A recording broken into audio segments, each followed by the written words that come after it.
Well, good morning, everybody. Welcome to the 17th edition of Nutritional Therapy in Medical Practice. My name is Sky Leininger. I'm the CEO of Health Notes, and it's my extreme privilege and honor to be able to introduce to you this morning our presenters. This is, as you know, a practical seminar, and one of the great things about it is you leave with hundreds of ideas, protocols, and tips that you can begin implementing almost immediately into your practice. For those of you that are attending for the first time, you're in for a real treat and a terrific experience over the next 4 days. 30% of you, however, are recidivists and have been here before. Some of you may be multiple recidivists. I think there's a protocol for that on Sunday. But I know that we're all looking forward to the next 4 days. Doctors Wright and Gaby rely on a terrific blend of science and their clinical experience and knowledge, and they present with a lot of humor, a lot of compassion, and they give everyone a lot of time to ask questions and to find out everything that you're going to need to learn over the next several days. So please join me in welcoming Dr. Alan Gaby and Dr. Jonathan Wright. Here.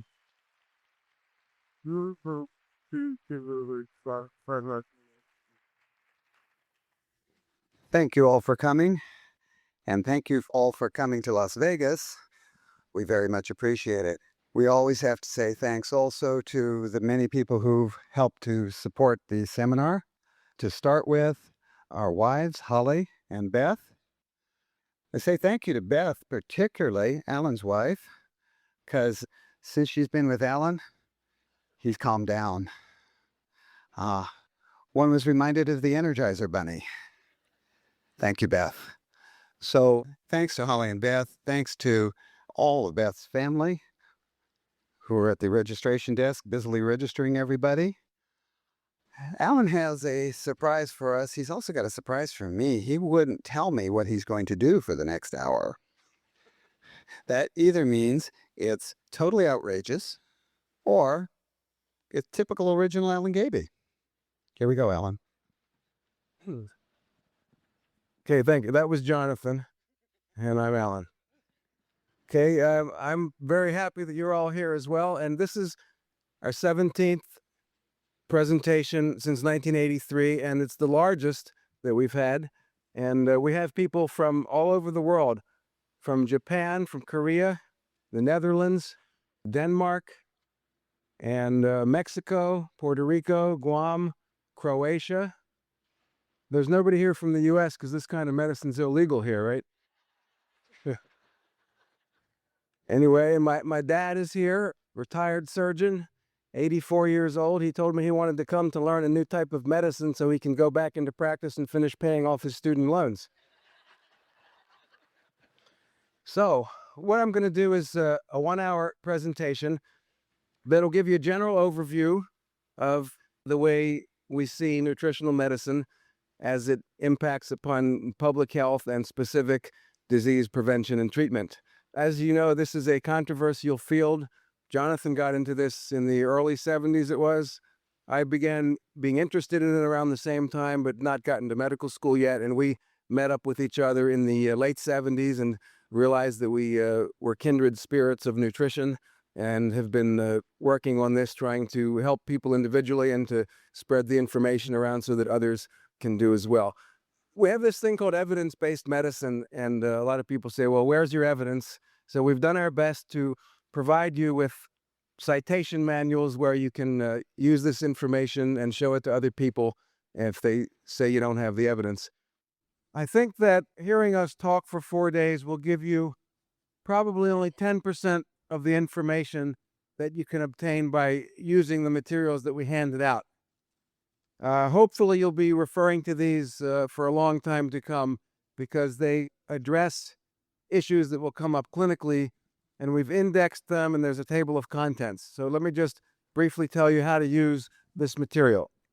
First of all, this is the first time that we've given out a CD along with it. The CD contains about 21 articles, and they're listed on page Roman numeral 3 in the beginning of the loose leaf in the table of contents. So it tells you the articles that are on there and also the slide presentation from day one. so you can look at those at your leisure. We also have a table of contents that refers to what's in the loose leaf binder. Please skim through at your leisure what's in there, and then in the back, there's an index. So if there's something you're interested in, you can look it up alphabetically in the back. The same is true for the spiral-bound book. This is a reference manual that contains just under 4,000 citations that we've collected over the years and written summaries for about 3/4 of them.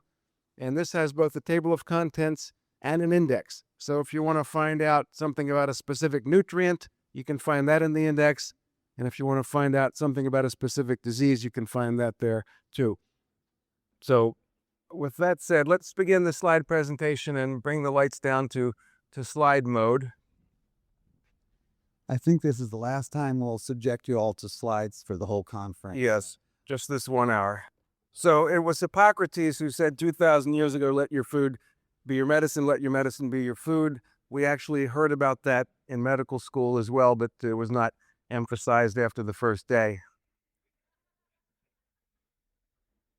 Many years later, my Uncle Reuben said something very similar. Health comes from the farm and not the pharmacy, and we've found this in clinical practice to be true.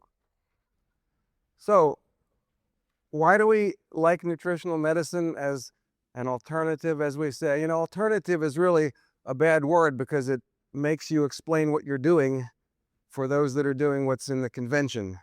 So we are having this convention and we will say whatever we want. The potential advantages of nutritional medicine is that it is very safe. There are certain ways that you can cause harm with nutrients or fad diets, but in general, when administered with some degree of expertise, it is extremely safe. It is also effective for some of the common chronic conditions for which conventional medicine does not have much to offer: chronic fatigue, fibromyalgia, migraine headaches, and also for some of the more serious conditions like heart failure and others. Fewer drugs, less surgery, potential for cost savings. That's not always the case because there is a tendency for people to overutilize nutritional medicine because people want to take every nutrient that they've ever read about.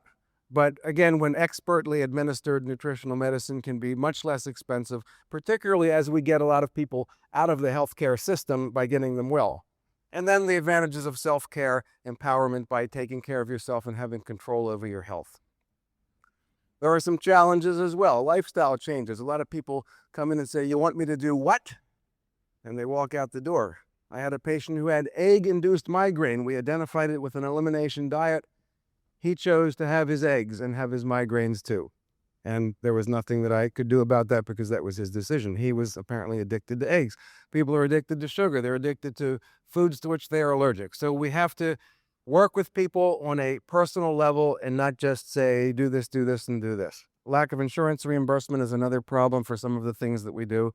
And then the whole problem of difficulty getting funding for research where the drug companies have the money and hire people to write review articles that tend to have a bias against this type of medicine. So these are the problems that we face to bring this into the forefront. Putting that aside, as with all types of medicine, the better trained you are, the more effective you will be, the less tests you'll have to order, and the fewer medications you will have to prescribe. And that applies to nutritional medicine too. My mentor, Dr. Theodore Woodward, who was the chief of medicine at University of Maryland, made that statement, and he was very much interested in working hard and becoming the best doctor you can. So to give you an example of the better trained you are, the less you'll have to do, I'm going to present this case of a 39-year-old woman who came in with a 6-month history of gradually worsening fatigue, restless legs, and you all know about restless leg syndrome now because they have ads for it. Now that they have a new drug, restless legs, and she had occasional red urine. We did a urinalysis and nothing came up.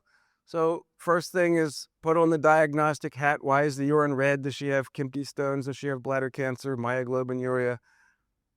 Further questioning. Now, questioning needs to be directed. Red urine occurs only after eating beets. She also changed her diet 3 months before. And that included eliminating red meat, eating soy 4 times a week, drinking green tea with meals. So here's where you put your knowledge of nutrition to work and synthesize what you know. Now, Some of you may or may not know these various bits of information.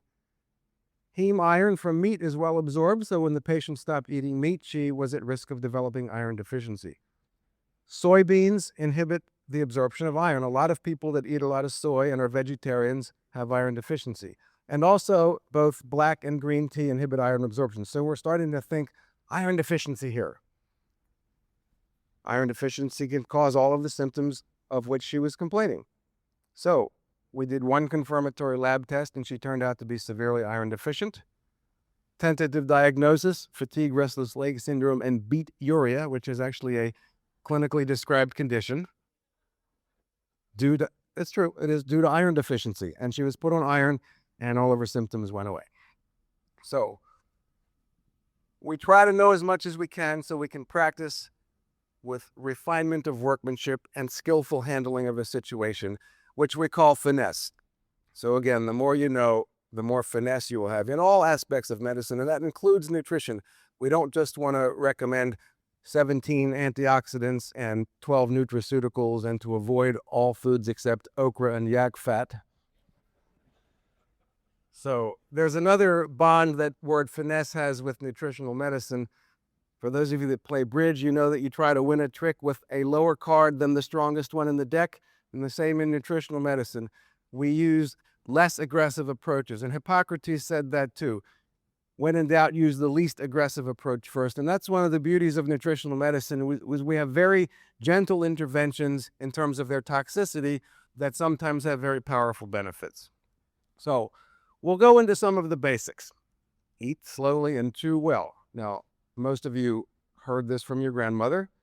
I emphasize some of these basics because in our zeal to chelate and detoxify and do the most advanced tests and the most advanced treatments, we forget some things that have great impact upon our health and upon the health of our families and patients. And this is one of them. Eschew chewing. No?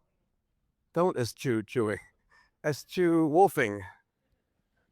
Upton Sinclair was credited with saying nature will castigate those who don't masticate, but it turns out that he borrowed that term from a Horace Fletcher.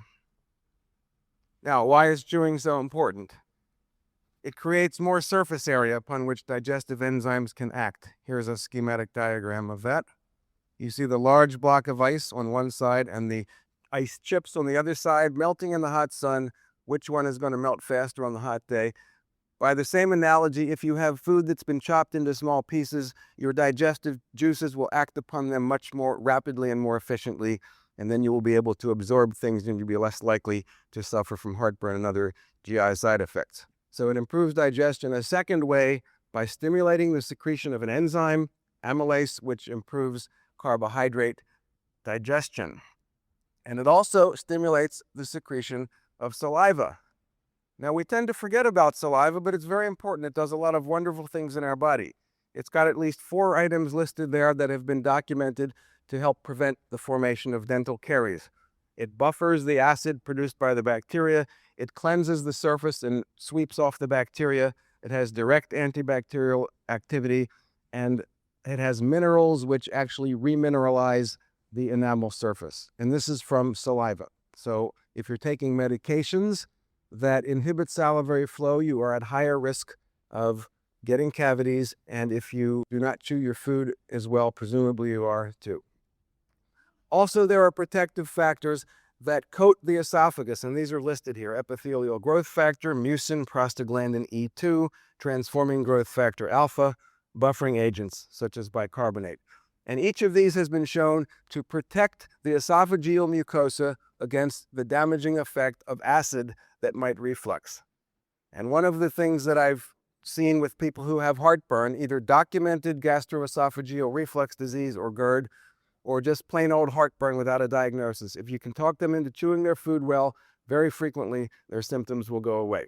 Now, by the way, I neglected to tell you that this entire slideshow is on the CD-ROM that we handed out. So you don't need to take any notes that are up here. They can view this as well, and you can, this is not copyrighted, so if you want to present this to others, as long as you tell people where you got it from, that's fine.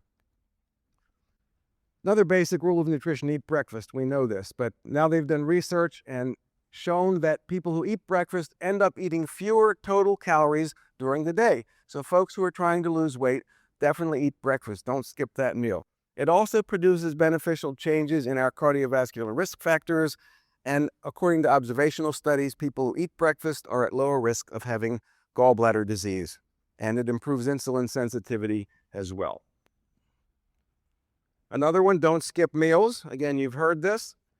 It's been demonstrated now in the European Journal of Clinical Nutrition that if you eat irregularly, you have detrimental changes in your total cholesterol and your LDL cholesterol compared with if you eat regular meals.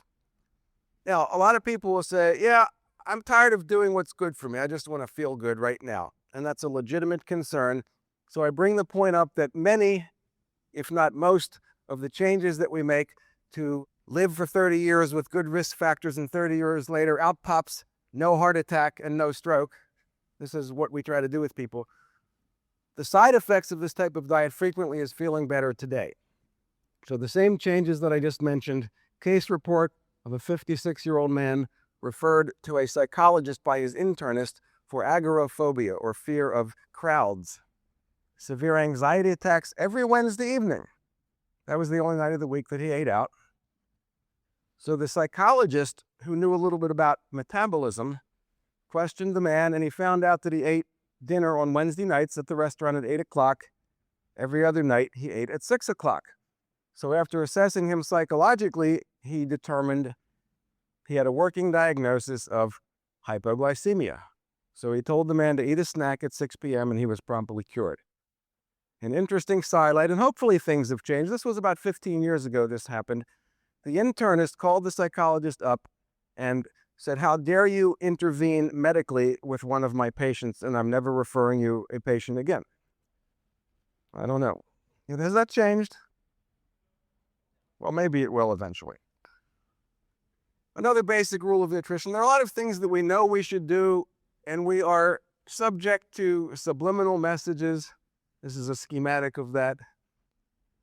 So we should make use of those when we feed our children, when we feed people at parties, other situations, if we have restaurants, etc.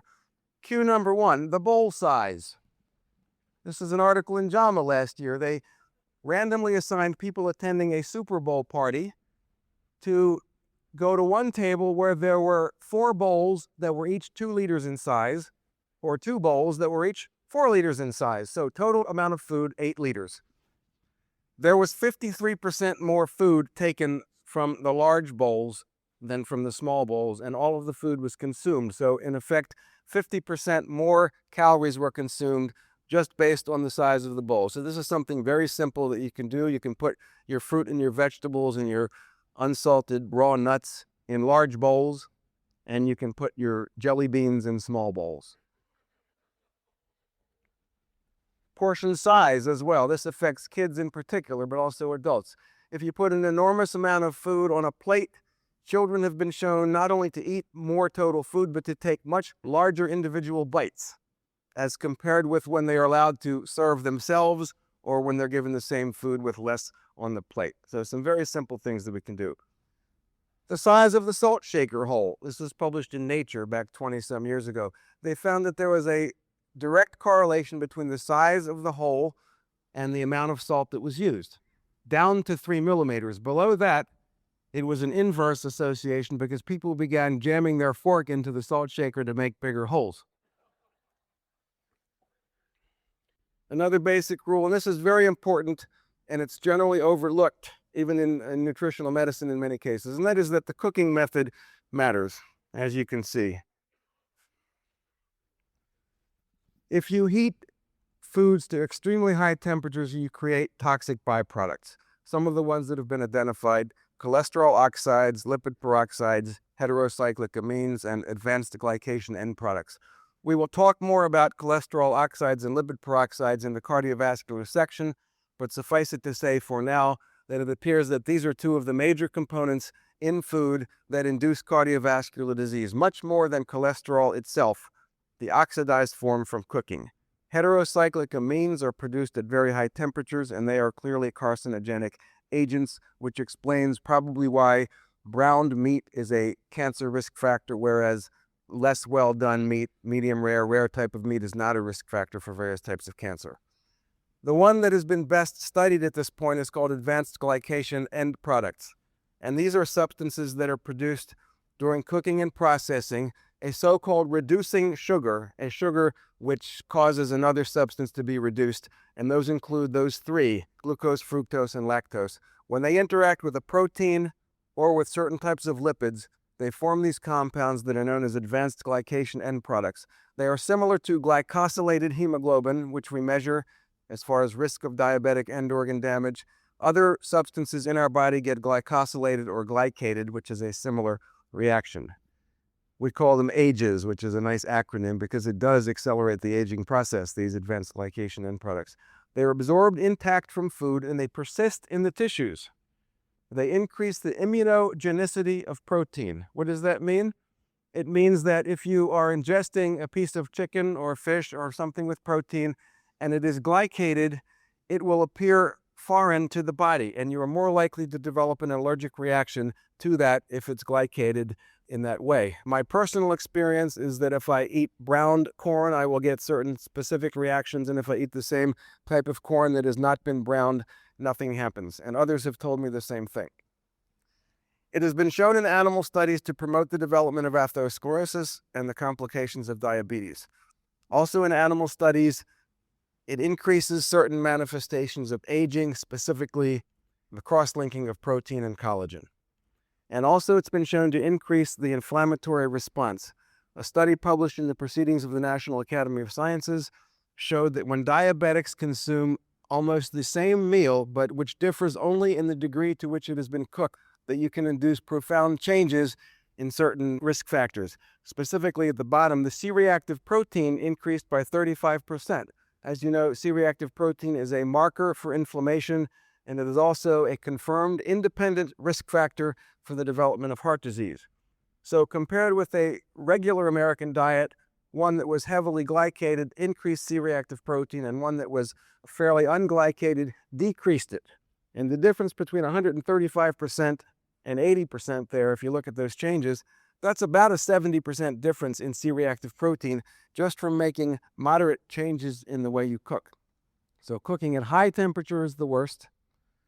Having moisture makes you less likely to form advanced glycation end products. So for example, poaching rather than grilling, boiling rather than grilling, because that has water. The cooking time is not as important as the cooking temperature. So if you cook something at low heat for a longer period of time, you'll be better off than if you cook it at very high temperature for a shorter period of time. And this is just another diagram there. Factors that promote the formation of these compounds, as I mentioned, boiling, poaching are best, etc. Now I've listed some foods just to show you the difference between different cooking methods of commonly consumed foods. At the bottom you can see that the average AGE intake per day in this country is about 16,000 kilounits. I'm not sure how those units are determined, but 16,000 is the number. And just from 3 ounces of oven-fried chicken, you get 9,000, as compared with boiling it, only 1,000. A very big difference. Potatoes, at the bottom, virtually none in a boiled potato. Roasted, you're going up there. Homemade French fries are even higher. And then the fast food French fries is much higher than that. And this is a 100-gram portion, 3 ounces, which is really not that much of a potato. Pizza, hot dogs, etc. You can see if you broil a hot dog, you got more than if you boil it. McDonald's hamburger has more than twice as much AGEs as a hamburger fried at home. And pizza doesn't look too good either. Butter and margarine are high. We're only talking about 15 grams, that's a half an ounce, about a tablespoon. And this may explain in part why certain high cholesterol or high saturated fat foods are contributory factors to cardiovascular disease. We'll get into this more, but it's my opinion that you prepare certain foods, even if they're high in fat and cholesterol, if you prepare them properly, that they're unlikely to be atherogenic. You can see that the nuts are a little higher than we'd like them to be, even though nuts have been shown to reduce the risk of heart disease, lower blood pressure, etc. They have not yet measured the AGE content of raw nuts, and I've been in correspondence with the people that are doing this research, and they said in the next several months they're going to measure the AGE content of raw nuts, and I've also asked them to check Ezekiel cereals and breads because those are produced at a very low temperature, and maybe we'll have some information about some of these foods. Again, instant oatmeal, virtually none.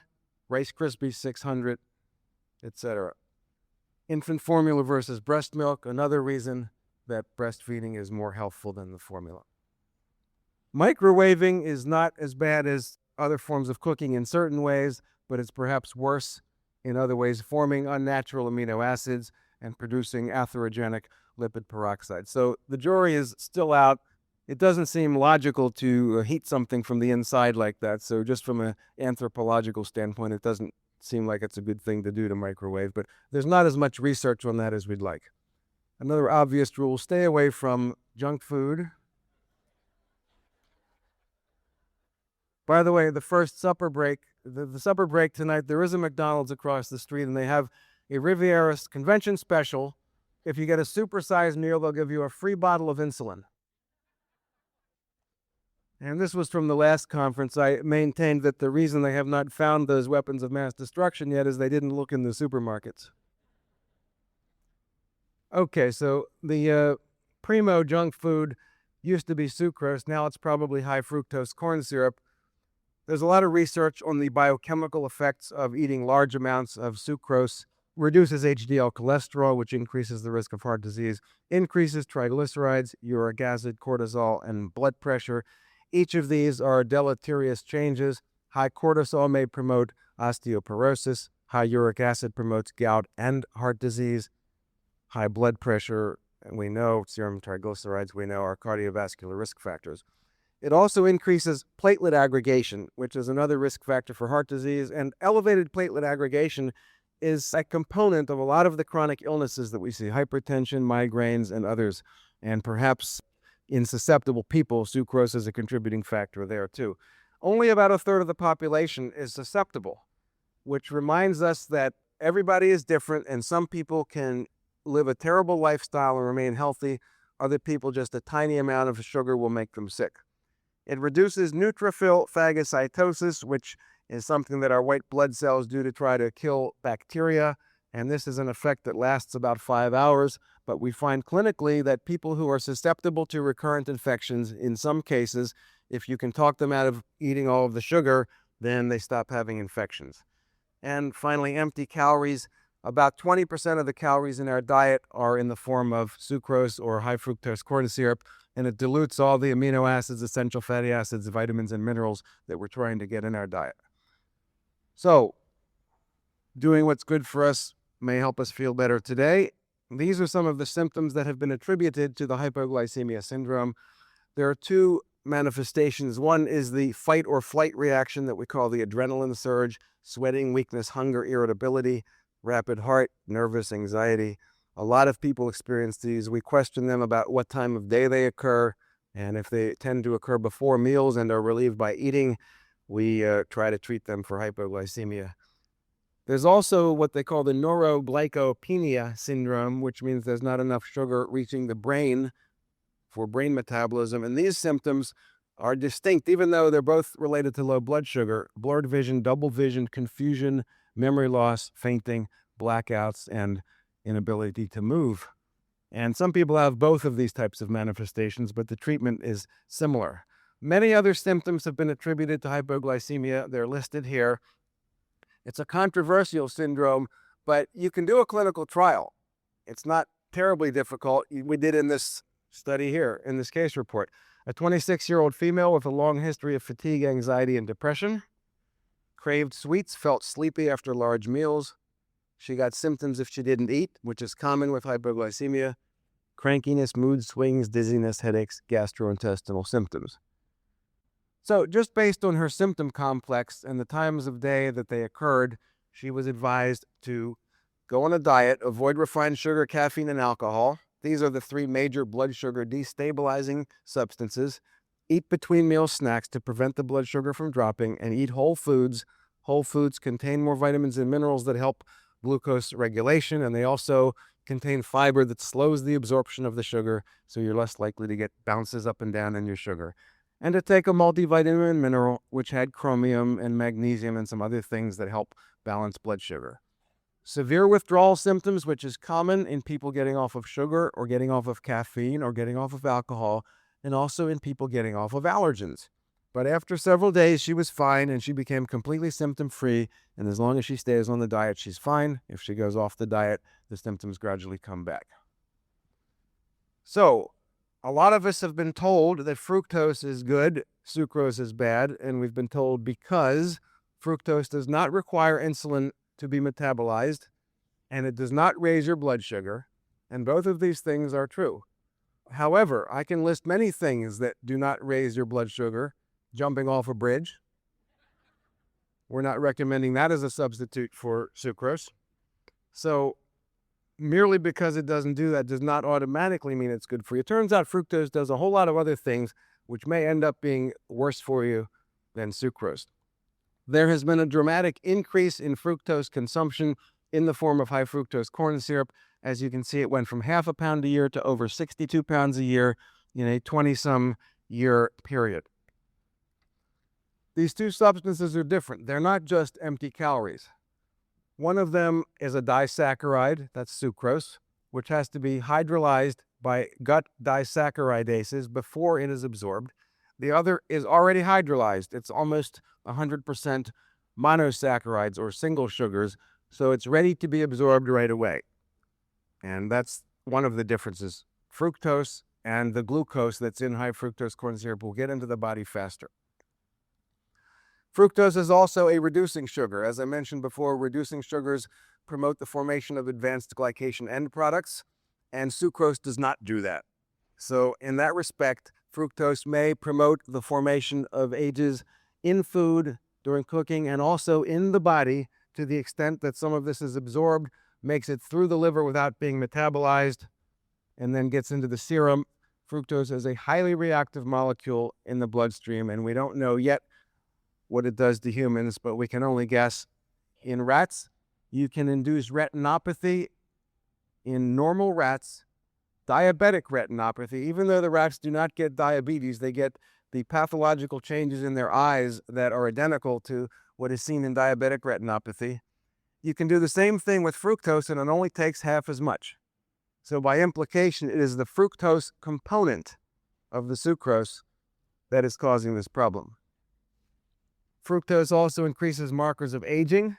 They had animals ingest water that contained 10% fructose, sucrose, or glucose, and they measured biochemical parameters that correlated with aging, and the fructose was the worst of the three. There's also some reason to believe that fructose contributes to certain epidemics. Non-alcoholic fatty liver disease, which I didn't learn about in medical school. I don't even think they were talking about it then. Now they're saying that almost 25% of the American population has fatty liver. When we say non-alcoholic fatty liver, we mean it's not attributable to drinking too much alcohol. It's attributable to something else, and probably diet. What we have found is when you inject fructose into a healthy human, about a teaspoon worth, IV, you can induce a dramatic fall in the ATP content in the liver, and it takes about an hour to recover. But in people with liver disease, you inject the same amount and it does not recover, at least in the hour that they measured it. So there are some people who seem to be especially susceptible to small amounts of fructose, and when you ingest it, you will get some spillage into the bloodstream, so there might be some similarities to the IV administration.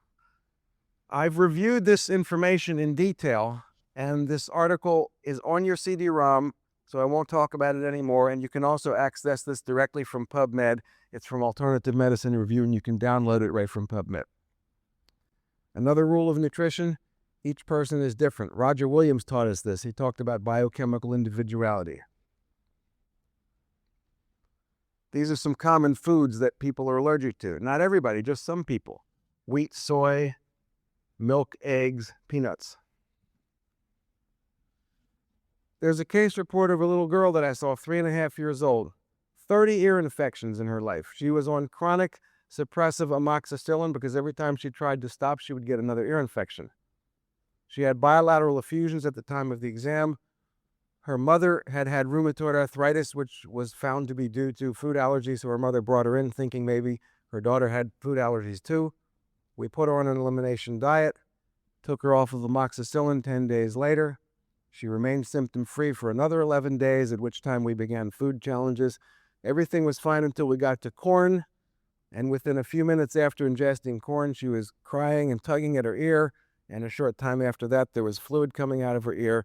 I heard about this over the phone. I did not examine her, but she was symptom-free by the next morning. We did not give her any antibiotics. She remained off of all corn products and symptom-free for the following 5 years. Another woman with multiple symptoms, panic attacks, anxiety, fatigue, allergic rhinitis, arthralgias. What we find is the more symptoms a person has that could be due to food allergy, and Jonathan will talk about that more, the more likely it is that they do have food allergy. Now, I went to medical school a long time ago, and maybe it's improved, I don't know, but they taught us the more symptoms a person has, the more likely they are to be crazy.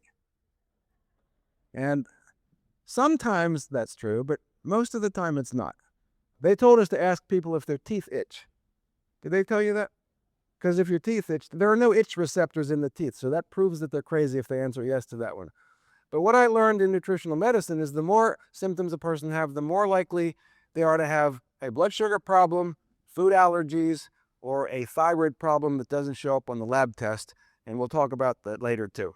So we've been told that we do good medicine because we listen to people.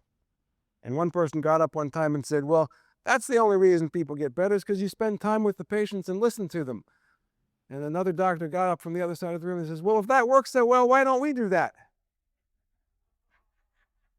Well, one reason it's not so difficult to listen to the patients with these multiple symptoms is we have a method to try to make them better. Whereas in regular medical school, since we don't learn about these interventions, we get annoyed because we have no idea what to do with them and we just blame it on them. So anyway, this woman became symptom-free too. This is a list of the various symptoms that can be caused by unrecognized food allergy. We'll go into this in more detail later. Ear, nose, and throat symptoms, most of the common symptoms. Most of the common GI symptoms. A couple of the cardiovascular manifestations. Various skin problems, a fairly high proportion of the time is due to unrecognized food allergy. And then miscellaneous, asthma, migraine, bedwetting, not commonly thought of as a food allergy, but you look at the drugs that they use to treat bedwetting, some of them have antihistamine activity. Very interesting. Teeth grinding, colic, growing pains in kids, frequent urination, nephrotic syndrome. A lot of problems you can help by modifying people's diet. So there's a major symptom overlap between what we call hypoglycemia and what we call hidden food allergy. So one of the things we do is ask if it happens before meals, it's more likely to be hypoglycemia. If it happens after meals, or if it's better when people stop eating, it's more likely to be allergic. But you can't hang your hat on that. It's just one clue that leads you in a certain direction. Okay, so those are some of the basics, and now we'll go to what constitutes a good diet. You all have heard this before. Fruits and vegetables, whole grains, nuts and seeds, legumes, fish, poultry, and lean meat. There's general agreement, and I know Jonathan has some views on some of these not necessarily being good for you, and you'll put that in later, I'm sure. The dairy products, I put a question mark. I think if someone is suffering from protein, energy malnutrition, and calcium deficiency, dairy products might be okay to use. There are other people who are not apparently harmed by dairy products, so it's reasonable in the diet, but a much higher proportion of people than we're led to believe have either allergies to dairy or lactose intolerance that causes GI symptoms, or they might be developing cardiovascular disease as a component of dairy ingestion, which I'll mention later. Eat whole foods. Why do we eat whole foods? Because they're good for us, right? More vitamins and minerals. Here's a chart about the losses of vitamins in refining of flour. As you can see, many things, 50 to 80% of the various vitamins are lost. Minerals, 85% of the magnesium. That's probably the most important deficiency in our diet, with the possible exception of folic acid, which has now been partially corrected with enriching, right? The term enrichment. William Duffy wrote a book, Sugar Blues. He said, if Dracula came and sucked your blood and gave you a B12 shot before he left, would you say you'd been had or enriched? The same thing with taking 40 nutrients out of white bread and putting back 3, now 4 with folic acid. More fiber. There are many different potential effects of fiber. It influences the character of the stool, so it improves constipation, may reduce the risk of diverticular disease that way. It changes the intestinal flora, binds toxins, helps you sweep some of these things out of your body, binds bile salts and helps sweep them out. Bile salts tend to be metabolized if they stick around to become carcinogens. It also may inhibit the absorption of carbohydrates, which slows down their absorption for diabetics, which is good. And it might be bad because it might reduce the absorption of certain minerals in particular. This is fairly well established now, even though the evidence on this is not as strong as we'd like. I think most people know this, that there is at least some theoretical evidence that you can prevent diverticular disease and some other conditions listed here: hemorrhoids, varicose veins, diverticular disease, hiatal hernia, and other diseases of civilization. This was first enunciated by Dennis Burkitt, who had Burkitt's lymphoma named after him. He discovered that. And he found that high-fiber diets retain water in the stool and allow the stool to be passed more easily.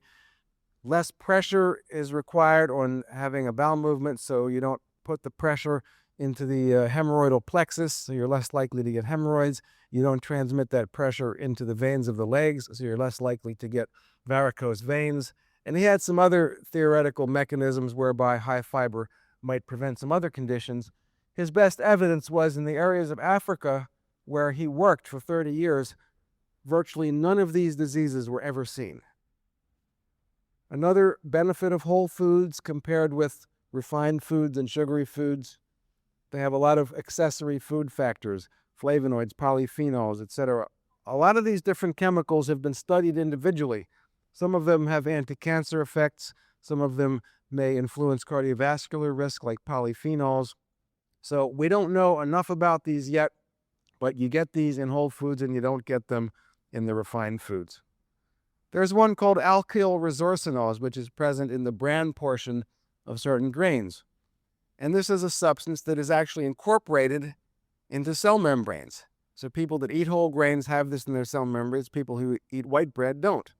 And it's been shown that gamma tocopherol levels are higher because of these alkyl resorcinols. It prevents the destruction of gamma tocopherol. And as we will say later on, there is more and more evidence that gamma tocopherol, which is one of the components of vitamin E in food, is much more important than we thought, and anything we can do to raise the gamma tocopherol levels might help prevent heart disease, cancer, and other problems. Whole grains, some of the things that we know are good for us: high in vitamins and minerals, essential fatty acids, and fiber. And there are epidemiological studies showing reduced risk of many of the chronic diseases of civilization. Legumes are particularly useful because they have what they call lente carbohydrate, or slowly absorbed carbohydrate. Diabetics do very well when they eat beans for breakfast. It improves what they call second meal tolerance. Not only does their blood sugar not go up so much for breakfast if they have beans, but the breakfast beans prevent the lunch meal from shooting the blood sugar up too. And it also forms a complete protein, so for people who are vegetarians, if they combine grains with beans, they can have a complete protein. This has been well drummed into our head and is generally accepted, so I'll just mention that vegetables have many different beneficial effects for us. Cruciferous vegetables in particular seem to have anti-cancer effects. There's a substance in cruciferous vegetables called indole-3-carbinol, which was tested individually and shown to reverse cervical dysplasia, or abnormal pap smears, in about 50% of women. Onions seem to be a particularly helpful food. It prevents some of the adverse changes that are associated with heart disease risk. One of the interesting ones is a lot of negative changes occur after eating a high-fat meal. The fibrinolytic activity drops, the triglyceride levels shoot up, the platelets become sticky, and eating onions with that high-fat meal prevents many of those changes. Tomatoes, interesting because tomatoes were originally thought to be poisonous, and they are a component of the so-called deadly nightshade group: tomatoes, potatoes, eggplants, and peppers. And there are some people who seem to get osteoarthritis symptoms from this food group. But for those who do not, the lycopene and possibly some of the carotenoids and flavonoids in tomatoes appear to have a beneficial effect. Tomato extract has been shown to lower blood pressure in a recent clinical trial, and there's strong epidemiological evidence and some clinical evidence on prevention and treatment of prostate cancer using tomato extracts, which are very high in this carotenoid called lycopene. Spinach is another one that is high in lutein. Lutein is another carotenoid which associates with the macular pigment in the eye, and there's some reasonable evidence that lutein may prevent the development of macular degeneration. We'll talk about that later in the program. A potential downside is that spinach is high in oxalate, but the oxalate seems to be bound to calcium and not that much of it is absorbed. Fruits are also high in many beneficial substances. One of the things that we tend to overlook is potassium. Potassium is more of a food-derived nutrient than a supplement-derived nutrient because a high potassium diet contains about 6 grams of elemental potassium, and you can't ingest anywhere near that level without getting a major stomach ache or even a peptic ulcer. So we like to encourage high potassium fruits and vegetables.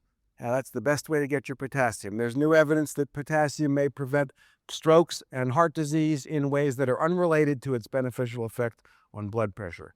So as you've seen, we're looking at many different colored foods, the reds, the blues, the greens, etc. And we tell our people, eat foods with a lot of different colors. Of course, we have to remind them that these don't apply. M&Ms contain a long list of chemicals that have been euphemized into nice-sounding words like yellow 5 lake and red 40 lake and things like that. And the drug companies are equally guilty. These are the pigments that are present in Synthroid, red number 30, red 27, yellow 10, blue 1, blue 2, etc. So that's why I guess they have the Food and Drug Administration under the same roof, probably. This is some long words that I can't read, but it tells you what is in yellow number 10. So anytime something like that is synthesized, and I don't know what it is, I personally don't want to put it in my body.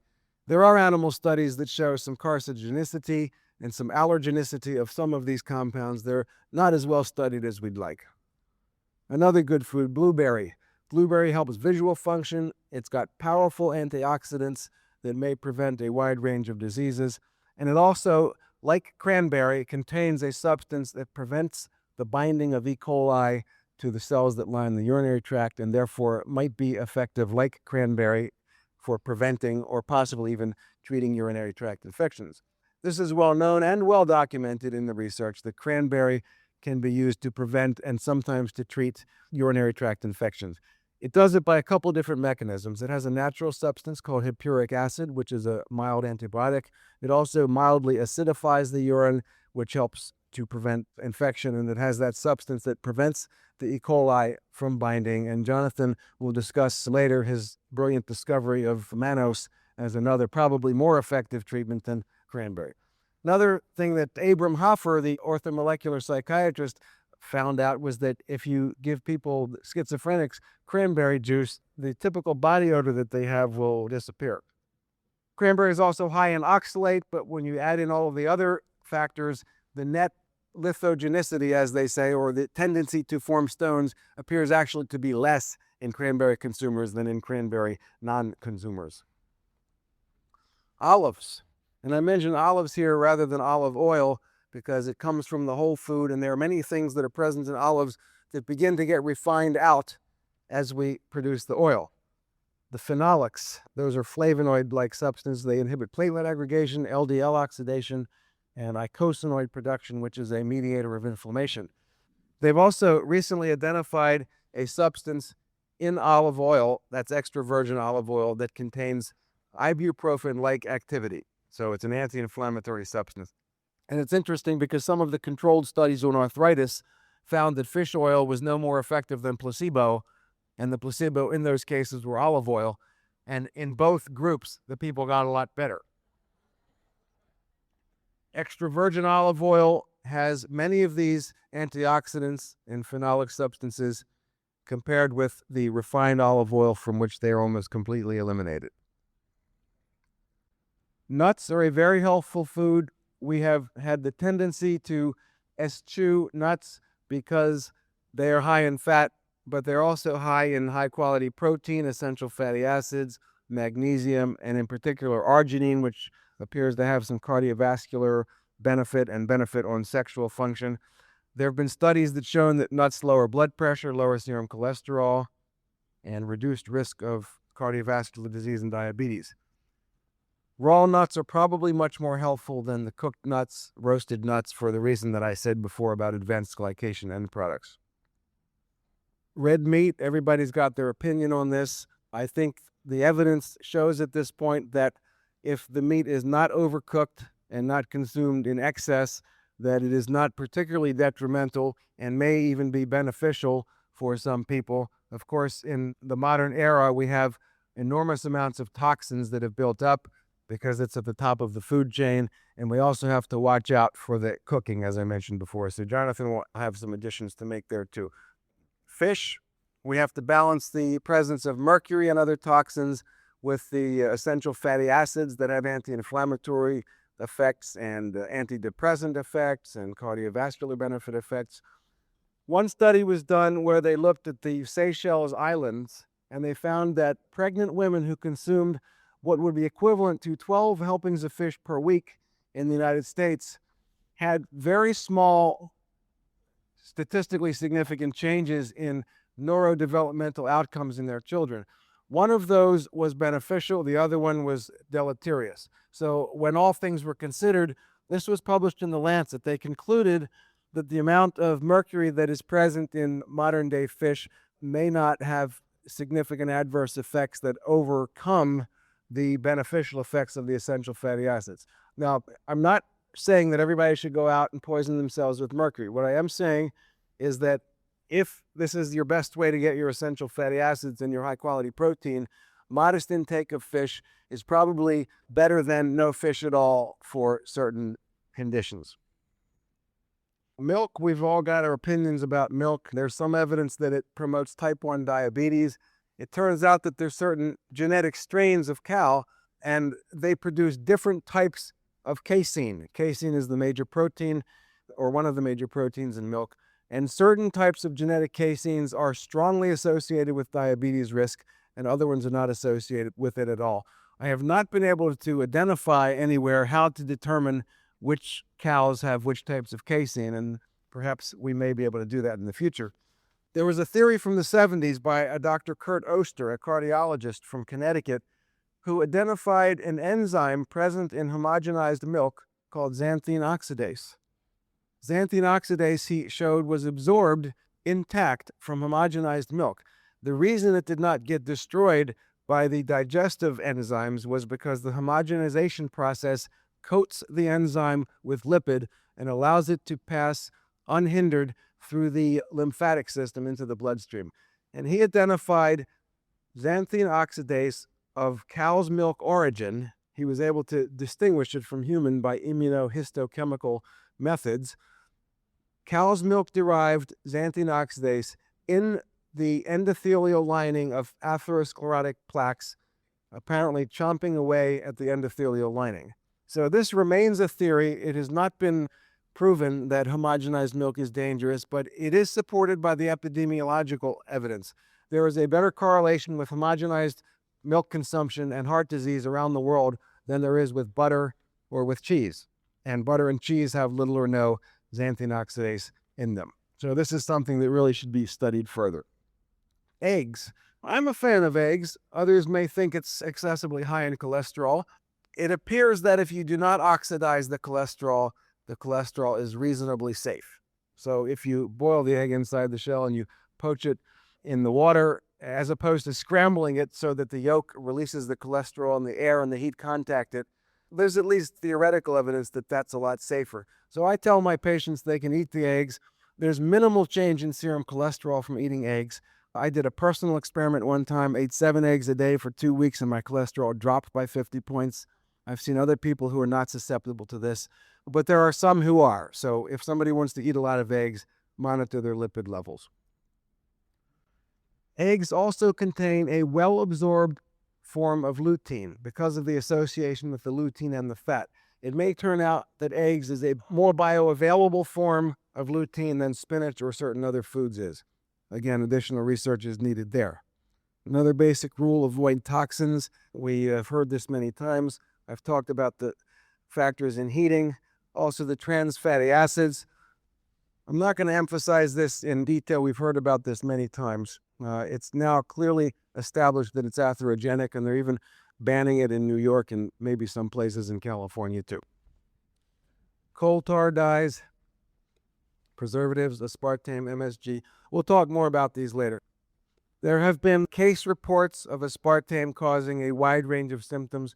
Most of this has not been proven by controlled studies, but it has been pointed out that eating pure aspartame is not the same as eating aspartame that has been sitting in a drink or popped into hot tea where it creates formaldehyde and other byproducts. So the evidence is out there now. It's not proven, but people who tell you that aspartame is a factor, believe them. And if you have conditions that may be due to aspartame that we will mention as we go along, try to get them off of it for a while. Some symptoms that have been attributed to MSG: heavy metals, particularly of interest, lead, aluminum, mercury. We'll talk about these more in relationship to osteoporosis and Alzheimer's disease. Lots of pesticides in the environment. Organic foods contain very small amounts, much less, maybe 1 or 2% as much as the regular foods that we're eating. This is one that is not thought about as much as a toxin. It's not something that we purposely ingest, but it's a byproduct of the way we package things. Here's individually wrapped for more surface contact. Can you just imagine that piece of cheese sitting on a warm day, just the oil mixing with the plastic and oozing into it? Some chemicals that have been shown to be endocrine disrupting chemicals. That means they interfere with the natural hormonal system in the body. These are substances that leach from plastic bottles: phthalate esters, nonylphenol, and bisphenol A. These are just some things that have been suspected to be associated with these chemicals: cancer, diabetes, reduction in sperm counts, miscarriages, certain autoimmune diseases, premature breast development in 2-year-olds. This is a study in animals where they gave bisphenol A subcutaneously and they induced insulin resistance. And this stuff does get into our food. A study just published, just came out. This was one of the National Health and Nutrition Examination Surveys. A very strong association between serum levels of common pollutants, mainly pesticides, and the risk of diabetes. This is an astounding risk ratio. People in the highest category of serum levels of these chemicals had a 38-fold increase in risk compared with those who had the lowest levels of exposure to these substances. Now, epidemiology has its problems, but a 38-fold increase in risk, people should take note of that. They also found in this study that obesity was not a risk factor for type 2 diabetes in people with undetectable levels of persistent organic pollutants. I'll give you a minute to think about that. Obesity is a clearly established risk factor for diabetes. But in people who did not have detectable levels of these chemicals, it was not a risk factor. And they had enough people to do the study. An editorial in The Lancet wrote that virtually all of the risk of diabetes conferred by obesity is attributable to persistent organic pollutants, and obesity is only a vehicle for such chemicals. This possibility is shocking. Yes, it is. And it makes us think of the possibility of detoxifying some of these chemicals out of our system as a method of treating, certainly preventing, and even treating some of these problems. Don't forget the kids. They have these bottles too. And are we susceptible to these chemicals, even those of us that eat organic foods and sweat every day doing exercise? I thought I didn't have these chemicals in my body, but I bought one of those infrared saunas, and 30 minutes later, my towel smelled like a cross between Clorox bleach and Exit 9 on the New Jersey Turnpike. This is a study that came out of Puerto Rico. 8 of every 1,000 2-year-old girls in Puerto Rico has premature breast development. Premature teloch, they call it. It's a component of puberty at the age of 2. They found phthalates that leach from these containers in 2/3 of these little girls, and in comparable girls that did not have this problem, virtually none of them had it. It raises the possibility that what we're doing with our packaging is a major cause of some of the diseases that we're seeing. What about salt? We know about salt raises blood pressure in some people. It may be a risk factor for heart disease independent of its effect on blood pressure. And we also know that we can get too little salt, and we'll talk about that later. Caffeine, there are some possible adverse effects. We'll talk about those in detail as we go over the conditions. Possible beneficial effects too, at least from population studies. Alcohol. We've all heard about this too, that people who drink moderate amounts have less heart disease than teetotalers. And I will point out that excessive alcohol intake is dangerous. We all know that. And I will submit the possibility that moderate alcohol intake is not so much protective as it is a sign that people who are unable to drink have something wrong with their metabolism, and it's the fact that there's something wrong with their metabolism that increases their risk. Now, I don't know that this is the case for sure, but there's some circumstantial evidence. We know that ethanol is metabolized to acetaldehyde. Acetaldehyde causes multiple physical and mental symptoms, as you can see there. Ethanol is metabolized by alcohol dehydrogenase to acetaldehyde, and then metabolized further by aldehyde dehydrogenase. So to the extent that you have a strong alcohol dehydrogenase or a weak aldehyde dehydrogenase, you are going to build up acetaldehyde when you drink alcohol. It turns out that there are some people who have a genetic polymorphism that affects one or both of these enzymes, and you can predict a person's drinking behavior based on their genetic pattern. The reason I'm showing you this is I'm suggesting, not just for alcohol, but for other factors too, that observational studies may be more of a messenger rather than a cause. What about water? We want to stay away from all the junk in our tap if we can. What about supplements? I'll just go over this fairly rapidly. Most of our presentation these 4 days is about using nutrients therapeutically. There are a lot of different reasons that nutrients may be beneficial. To overcome a deficient diet, obviously. Also to overcome increased requirements that many of us have, either resulting from disease or from medications that we use, or from the stresses in our life or our environment, or from genetic differences from the next person. We may also use nutrients successfully as someone might use a drug, a pharmacological effect. And I'll give examples of each of these. Compensation for a deficient diet. We mentioned before, you're losing all these vitamins, minerals, and other things, so we want to supplement for people eating badly. Increased requirements resulting from disease. Congestive heart failure. People leak minerals, they leak magnesium from the diseased heart, and they get drug-induced magnesium depletion from the medications they use for the disease. Inflammatory bowel disease, they malabsorb nutrients. Lung disease, hypermetabolic state, so they lose nutrients or have a higher requirement. Diabetics cannot take vitamin C up into their cells normally because vitamin C appears to require insulin to go into the cells. So they need more vitamin C. Medications increase our nutrient needs, and this is a long list of drug-nutrient interactions that we will go over as we proceed. Stress and environmental factors. If you scare a rat, the rat will put magnesium out in its urine very quickly. And if you scare a human being, or if a human being is stressed out, they will leak magnesium. And magnesium deficiency exacerbates the adverse effects of stress, and it becomes a vicious cycle. Gastric ulcers have been induced in stressful situations and prevented by vitamin A. Monosodium glutamate causes what's been called the Chinese restaurant syndrome. It's a cluster of symptoms. It turns out that vitamin B6 is involved in the metabolism of glutamate, and that people with Chinese restaurant syndrome or MSG intolerance seem to have low vitamin B6 status. And they did a small double-blind trial, and they were able to eliminate MSG reactivity by giving people 50 milligrams of vitamin B6 a day. So that's an environment-nutrient interaction. Air pollution. They've shown that ozone exposure causes adverse effects in the lungs, and taking moderate doses of vitamins C and E will prevent that, more than you would get in your diet. There are numerous chemicals in our food and in our environment that interfere with the effects of specific nutrients. I've listed here vitamin B6, which is discussed in detail in my book, The Doctor's Guide to Vitamin B6. In the past 30 years, there have been a lot of new diseases, or old diseases that have become more common that share one thing in common, that they respond to high-dose vitamin B6.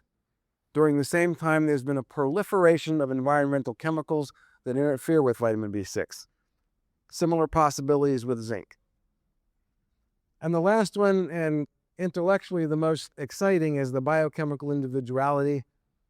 People have genetic changes that cause absorption defects, transport defects, renal wasting, which means they will leak certain nutrients in their urine, and enzyme defects, which means they have a higher than normal requirement for specific nutrients so that their enzyme will work properly. Some examples of absorption defects that have been described: beta-carotene absorption varies more than 40-fold among the population, and there have been hereditary isolated defects in the absorption of specific nutrients: folic acid, biotin, zinc, and magnesium. A transport defect was suggested by the observation that people with Alzheimer's disease or certain types of depression have undetectable levels of vitamin B12 in their cerebrospinal fluid and yet normal levels in their bloodstream. What this suggests is that they cannot get it into the brain, or else it's being broken down very rapidly in the brain. And if you give these people vitamin B12 intramuscularly, their clinical symptoms get better in many cases. So you're overcoming either a genetic or an acquired defect by using large doses of a nutrient. And this double-blind study mentioned here, vitamin B12 given by injection was shown to produce statistically significant improvements in certain aspects of well-being in people who were tired but did not have anemia and did not have vitamin B12 deficiency.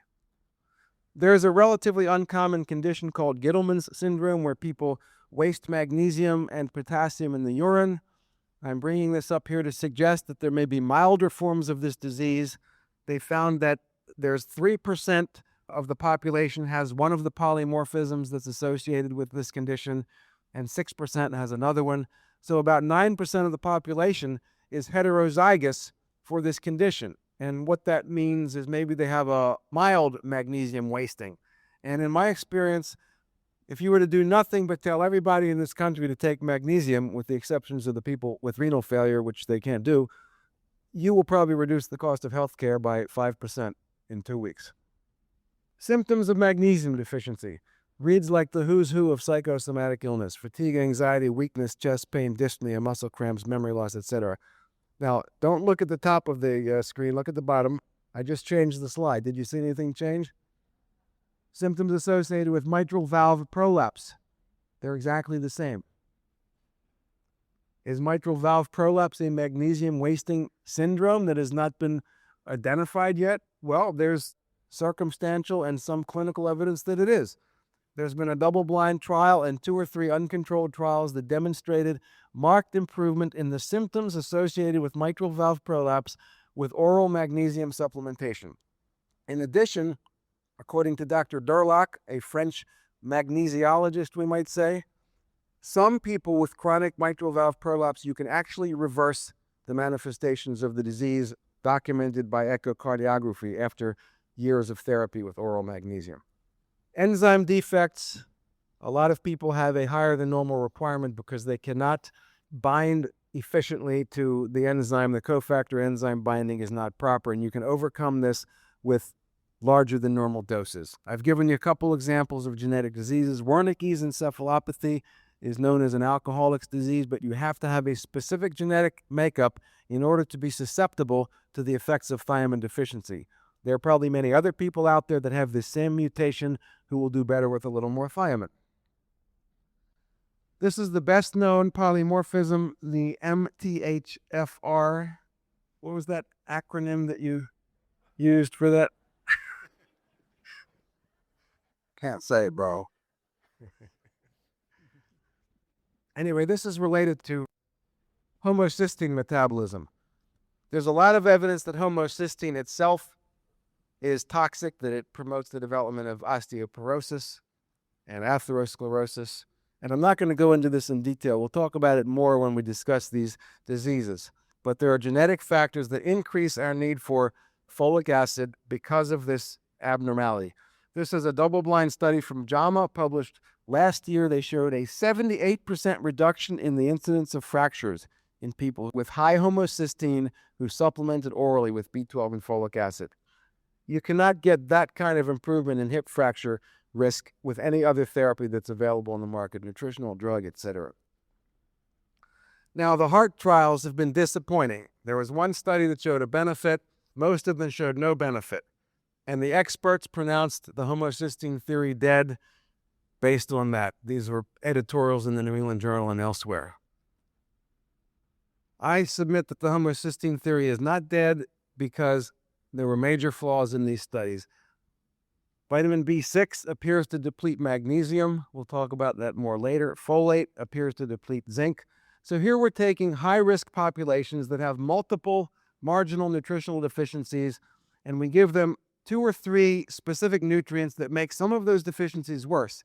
So while they're improving the homocysteine, they're worsening some other pathways, and that is not the way to do nutritional medicine. We don't do it that way. We give people all the nutrients that are known to be necessary for health, and then we study the individual nutrients on top of that. Or that's the way we should do it before proclaiming with glee that a certain theory is dead. So what they gave us is a definitive answer to an unimportant question. Is giving just 3 B vitamins beneficial for people with marginal deficiencies of magnesium, zinc, and other nutrients? A more interesting question, how can we maximize the beneficial effects of nutritional therapy in general and of homocysteine lowering in particular? And we will discuss both aspects of that question in the next 4 days. And the last one is pharmacological effects. For example, high-dose vitamin C kills viruses, kills bacteria, breaks open the histamine ring. Vitamin B12 destroys sulfites, and it's been used with some success in sulfite-sensitive asthma. Magnesium prevents calcium oxalate from crystallizing in the urine. These are direct pharmacological effects, and they've shown that magnesium reduces the risk of kidney stones by 90%. And inducing enzymes, you can cause the body to synthesize more of a specific enzyme by providing large doses of its cofactor. Some examples of enzyme induction are given there. So, with all this said, why isn't everybody doing this? Well, according to Goodwin and Tangam, who are not proponents of nutritional medicine, they are academic researchers, but they discovered that there's an academic bias against what we're talking about. They argued that American academic medicine has resisted the concept that supplementation with micronutrients might have health benefits, and it's demonstrated by uncritical acceptance of news of toxicity, for example, vitamin C causes kidney stones, by angry and scornful tones used to describe what we're doing, and by ignoring evidence of possible efficacy. So they talked about accepting that vitamin C causes kidney stones, even though there's virtually no evidence to support that. They talked about ignoring the fact that vitamin E is beneficial for intermittent claudication, even though the evidence is at least as good as that for the drugs that are listed in the textbook. And they talked about the use of terms like unprofessional and things like that, or deplorable, when describing nutritional medicine. So a doctor from Boston wrote this recently in The Lancet in an editorial. He said, although healthcare professionals generally expect to be involved in medical decisions of public health importance, the reality is they are not regarded as a repository of objective advice about nutritional products and are generally kept out of the loop, right? 75% of people who take nutritional supplements don't tell their doctor, right? Eisenberg showed us that. This situation must change. It is time for the profession to accommodate the possibility that many nutritional products may have valuable therapeutic effects, and to regain the credibility of the public at large, and to improve the health of ourselves and our family and our patients. Thank you.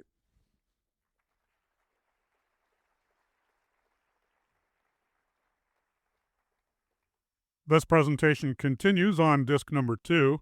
This is the end of disc 1.